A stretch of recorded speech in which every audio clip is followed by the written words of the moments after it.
Hi, welcome to What's Up with DJ. Today we're going to be making Starbucks Frappuccinos, the homemade copycat version. Much cheaper and tastes very good. Here's the supplies you're going to be needing. You're going to use either brewed coffee with pods or however you brew coffee, or you can use instant coffee as well.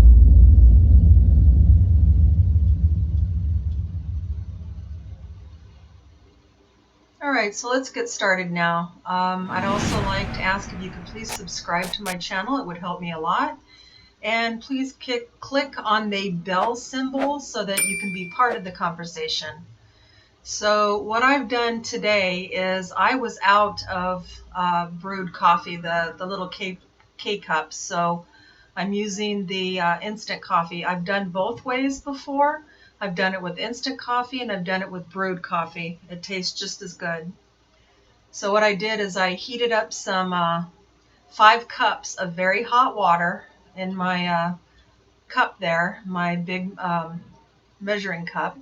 And now I'm putting in some tablespoons of the Folgers instant coffee into the hot water so it can disintegrate and melt. And you're going to take the Hershey's cocoa and you're going to put 5 teaspoons. And that's the unsweetened cocoa that you bake with. And on the coffee, the instant coffee calls for 1 teaspoon per 8 ounces of coffee. I upped it a little bit because I wanted it to be a little bit stronger. Do it to your preference of how strong you want your coffee, how weak, either way. And like I said, you can use brewed coffee or instant coffee, whatever you want. Now we're going to get onto the sugar. And I'm going to put in a cup, but right now I'm just putting in half a cup because I want to get it stirred up somewhat.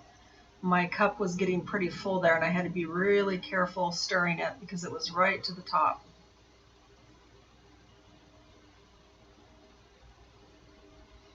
If you want to use a sugar substitute, Splenda, whatever you want to use, you can use it.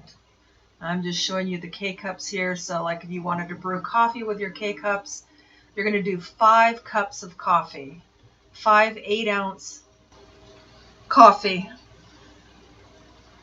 Now I'm putting in some more sugar. And I'm going to continue to stir this. The water is hot, so it's getting the cocoa, the sugar, and all the coffee and everything mixed up real good together. Now you're going to take a big pitcher, and in the pitcher you're going to have 6 cups of milk. I use whole milk. That works the best. If you want to use almond milk or coconut milk or whatever you drink, you can try it. I've only done it with whole milk. So you have 6 cups of milk in your big pitcher. And now we're going to pour them in together so we can get them mixed up. Now I'm going to put all the measurements in the description below of everything you need. You can variate this recipe. This is the cocoa frappuccino, or the mocha, you should say mocha frappuccino Starbucks version. If you want to make the caramel version, then you would leave out the cocoa and you would use caramel. If you want to make the vanilla one, you would leave out the cocoa and put the vanilla flavoring. Or like I said, caramel flavoring. This is the mocha one. It's probably one of the most popular ones. Very good. And you're going to save a lot of money doing this because you're going to have a nice big gallon pitcher of it. And you're just going to stick it in the fridge and it's going to always be cold. You can pour it over ice and just drink it. Or you could blend it up in your blender with some ice and make it the ice mocha, and then, put whipped cream on top if you want.